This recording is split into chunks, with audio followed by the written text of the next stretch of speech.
E ele e seu pai jamais se falaram novamente. A única coisa que fez aquele rapaz retornar à sua casa foi a morte do pai. Como ele era único, filho único, com a morte do pai, então, ele tinha casa e outros bens para herdar, então ele voltou para sua casa.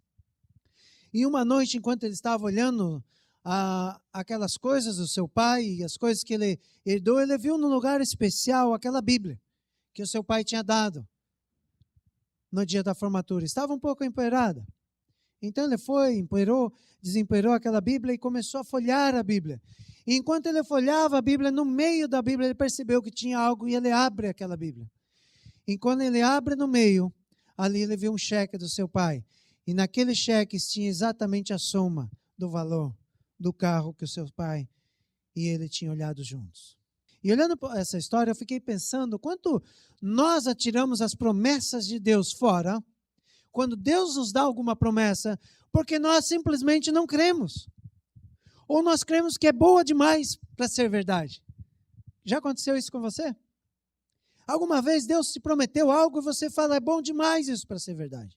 Aliás, o mundo continua dizendo não para Deus, porque ele fala, é bom demais para ser verdade. Que alguém veio lá e morreu por mim, pagou tudo que eu tinha que pagar, e ele fez tudo por mim, e eu simplesmente tenho que crer. Era o que esse pai exigia do seu filho para receber o seu presente. Que ele simplesmente confiasse no amor do pai, na promessa que o pai tinha feito para ele. E ele deu o presente mais precioso que um pai poderia dar para o seu filho, a Bíblia. E dentro da Bíblia tinha um pequeno presente, que era o carro que o seu filho tanto queria. E o nosso mundo é interessante porque ele está cheio de promessas. Só que a diferença entre Deus e as promessas do mundo é que Deus nos dá coisas vazias, cheias de promessa. Coisas que nós temos que crer. E o mundo está cheio de promessas, mas essas promessas estão vazias. Nós sempre olhamos para o mundo, olhamos para Deus e eles estão sempre em caminhos opostos. Deus nos dá coisas vazias, cheias de promessa, e o mundo nos dá promessas. O mundo está cheio de promessas, todas elas vazias. E por essas promessas do mundo estarem tão vazias, nós estamos fascinados e nós temos dificuldade de crer. É como diz, gato escadado tem medo de água fria, na verdade. Então é bem assim. Mas eu gostaria que você escrevesse num papel bem grande. E se você quiser, eu vou repetir para você nessa noite. Deus jamais fez uma promessa que fosse muito boa para ser verdade, pois todas as promessas de Deus são verdadeiras, se cumprem e irão se cumprir no tempo certo, por mais incrível que ela seja. Deixa eu te repetir novamente. Deus jamais fez uma promessa que fosse muito boa para ser verdade, pois todas as promessas de Deus são verdadeiras e se cumpriram e irão se cumprir no tempo certo, por mais incrível que seja. O mundo está cheio de promessas vazias. Nós olhamos para a TV e eles nos dão promessa. É promessa para você se emagrecer, é promessa de tudo quanto é jeito. Essas promessas são condicionadas a você comprar algo ou vender algo para eles. E no final você sempre acaba com um problema. Há um tempo atrás, teve uma operadora de telefone que fez uma grande promessa. Você gastava 600 e poucos dólares com eles, então você vendia o serviço deles e você iria ficar rico. Uma promessa vazia, absurda. E muita gente caiu, milhares de pessoas aqui em Montreal caíram nessa promessa. O problema é que todos acabaram perdendo dinheiro. Alguns que viram que a coisa não iria para frente, perderam só o investimento inicial. Outros que falaram, não, o problema é que falta você investir mais aqui, ali, ir no congresso, fazer isso, fazer aquilo, e acabaram perdendo mais. Mas muita gente perdeu. Porque essa promessa que eles davam, primeiro, ela não tinha como se cumprir. Segundo, que você teria que vender um serviço mais caro, de alguém que não era nem conhecido. O mesmo serviço que já tinha em toda Montreal, só que era mais caro.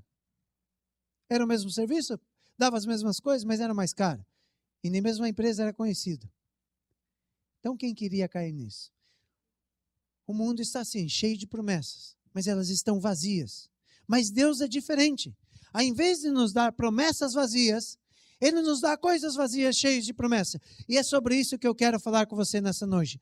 Páscoa, a grande promessa de coisas vazias. Dessa ocasião tão especial que é a Páscoa. Gostaria de pensar com você nessas grandes promessas da Páscoa. Nas coisas que Deus nos deu da Páscoa. E o texto que nós acabamos de ler dá pronto para 3 coisas vazias. E cada uma delas são marcadas por algo. Uma cruz vazia, um sepulcro vazio e uma roupa fúnebre vazia. E a verdade é que cada uma dessas coisas vazias nos assegura uma grande promessa de Deus. Está cheio de promessas de Deus que são verdadeiras para mim e para você. A primeira promessa, então, que esse texto apresenta para nós é a promessa de uma cruz vazia. Porque a cruz ficou vazia, nós então temos a promessa do perdão dos pecados. A promessa dos nossos pecados. Nós vamos voltar, se possível, eu gostaria que você fechasse os teus olhos.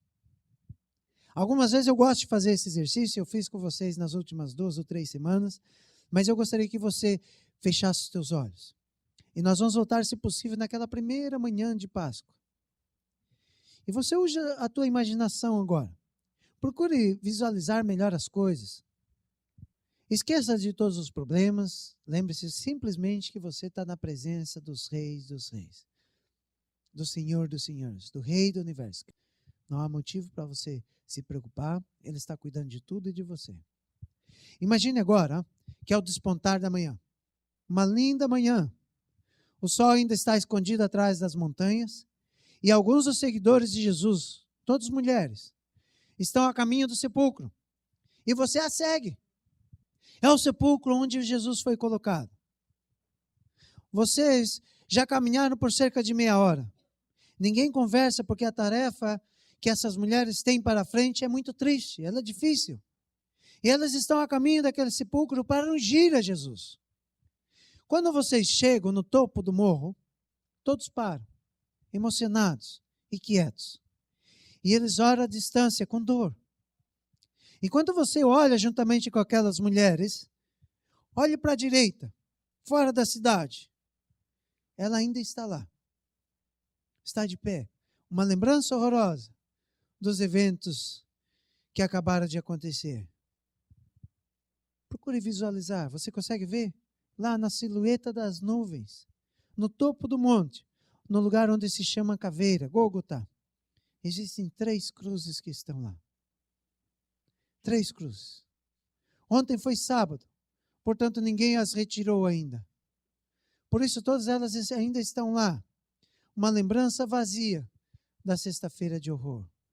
E aquela do meio, toda ensanguentada, é o que eu quero que você veja. E é a que eu quero ver. Essa é a que Jesus foi crucificado. Olhe bem para ela. Olha no topo dessa cruz. Aquelas manchas de sangue que estão lá são da coroa de espinho que encravaram na cabeça de Jesus. As manchas de sangue nas pontas horizontais são dos pregos que atravessaram as suas mãos. A madeira vertical está toda encharcada com seu sangue. Sangue das suas costas, com pedaços da sua pele.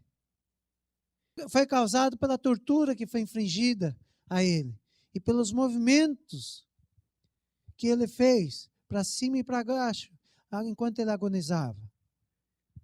Contém também o sangue que caiu do seu costado quando um soldado perfurou com uma lança para certificar-se que ele estava morto. Ele estava morto. Realmente Jesus morreu. Pode abrir seus olhos. Eu quero que você lembre bem de uma coisa nessa noite, para o resto da tua vida. Na cruz, todos os poderes do universo se encontraram. Todos.